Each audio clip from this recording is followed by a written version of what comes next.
Bismillah, Assalamualaikum warahmatullahi wabarakatuh. Waalaikumsalam.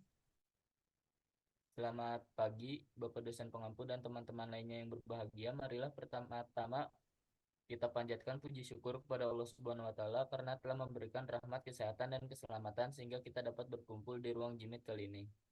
Adapun topik yang akan kami bahas adalah analisis fundamental investasi. Perkenalkan, nama saya Robi Tiarahman dengan NPM 211002515 sebagai moderator pada hari ini. Saya akan membimbing jalannya diskusi kali ini. Adapun anggota kelompok 3 yaitu next. Yang pertama ada Julfa Izatun Nabila dengan NPM 211002524. Yang kedua ada Alfian Ardiansa dengan NPM 211002520. Yang ketiga ada Ima Rahmawati dengan NPM 211002120 dan ada saya sendiri yaitu Robi Tiarahman dengan NPM 211002515. Langsung saja kita mulai sesi pertama yaitu pembukaan. Marilah kita mengucap basmalah bersama-sama. Bismillahirrahmanirrahim. Selanjutnya penyampaian dan penyajian materi. Untuk pemateri pertama yaitu saya yang akan membacakan pengantar analisis fundamental. Analisis fundamental adalah salah satu jenis analisis yang dilakukan oleh investor dengan memperhatikan laporan keuangan dan fundamental perusahaan ketimbang memperhatikan perkembangan harga saham tersebut dari hari ke hari. Para fundamentalisme sangat mengandalkan analisis jenis ini karena bebas dari bias, karena mempergunakan data-data yang valid. Graham dan Dodd berpendapat bahwa analisis fundamental merupakan faktor penting dalam mengevaluasi harga saham. Hal ini membuat penilaian perusahaan dengan menggunakan analisis fundamental disebut juga dengan proses penentuan nilai intristik atau nilai ekonomi sebenarnya. Nilai ini membantu untuk melihat kesalahan pasar dalam estimasi harga saham. Setiap penyimpangan dari nilai sebenarnya merupakan tanda bahwa harga atau nilai tersebut sedang rendah atau tinggi. Untuk materi kedua, saya persilakan kepada Alpian. Baik, terima kasih kepada moderator yang telah memberikan saya waktunya untuk menjelaskan materi kedua. Yang selanjutnya ada konsep dan analisis penerapan fundamental dalam konteks investasi. Investasi yaitu penetapan sejumlah kekayaan untuk mendapatkan keuntungan di masa yang akan datang. Investasi juga berarti penetapan modal saat ini untuk memperoleh manfaatnya di masa depan. Penerapan fundamental dalam investasi melibatkan penelitian aspek ekonomi, industri, dan perusahaan untuk menilai nilai sebenarnya satu aset. Ini melibatkan analisis laporan keuangan, kinerja operasional, manajemen, dan prospek pertumbuhan untuk membentukkan apakah harga pasar mencerminkan nilai investasinya. Dengan demikian, investor dapat membuat keputusan investasi yang lebih diinformasikan. Selanjutnya saya kembalikan kepada moderator. Baik, terima kasih kepada Alpian yang telah membaca materi kedua. Untuk materi ketiga, saya persilahkan kepada Ima. Baik, terima kasih kepada moderator. Uh, Selanjutnya yaitu faktor-faktor analisis fundamental dalam investasi, teori nilai intristik atau teori keuangan perusahaan. Itu analisis fundamental dalam investasi adalah suatu pendekatan yang digunakan untuk menentukan nilai sebenarnya dari suatu perusahaan atau aset berdasarkan data keuangan dan informasi lainnya yang relevan. Faktor-faktornya meliputi sebagai berikut. Yang pertama ada earning per share atau EPS menunjukkan laba per saham yang diperoleh perusahaan.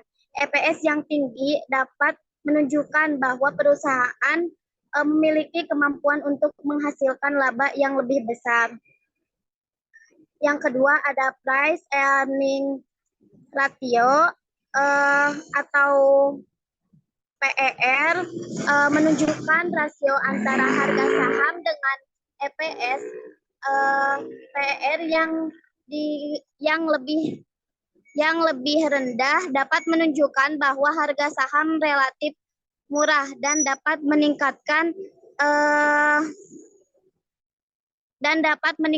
nilai investasi. Yang selanjutnya ada debt equity ratio,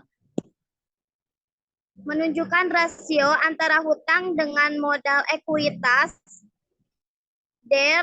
Yang lebih rendah dapat menunjukkan bahwa perusahaan memiliki kemampuan untuk mengelola hutang dengan lebih baik.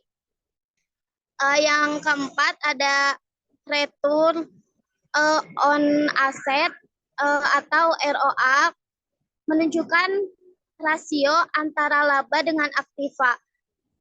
ROA yang lebih tinggi dapat menunjukkan bahwa perusahaan memiliki kemampuan yang menghasilkan laba yang lebih besar dari aktiva yang dimiliki.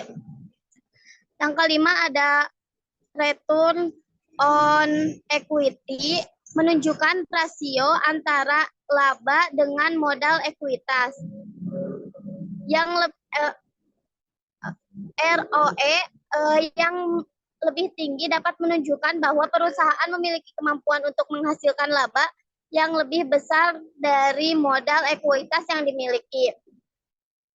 Yang terakhir, net profit margin atau NPM, menunjukkan rasio antara laba dengan penjualan. NPM yang lebih tinggi dapat menunjukkan bahwa perusahaan memiliki kemampuan untuk menghasilkan laba yang lebih besar dari penjualan yang dilakukan.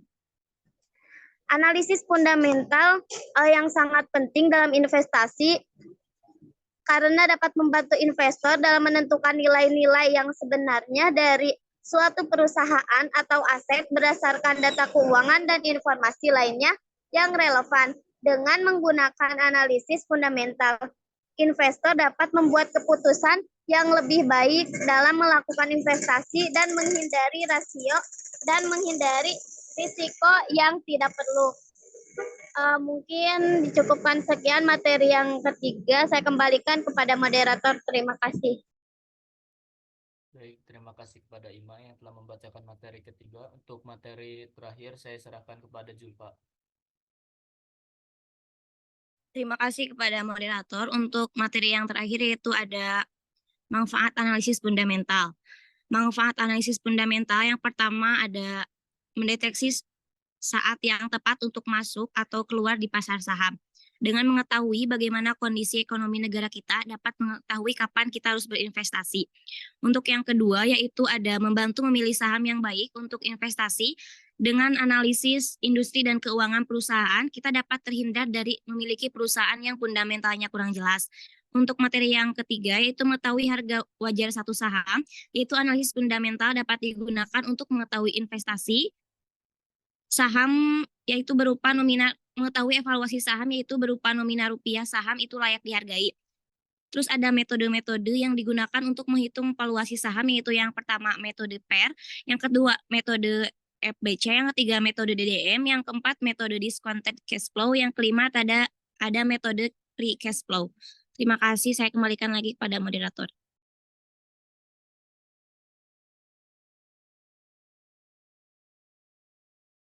Baik, terima kasih kepada Julfa yang telah membacakan materi terakhir. Untuk selanjutnya yaitu penutup. Semoga dengan pemaparan materi kali ini teman-teman dapat lebih paham lagi mengenai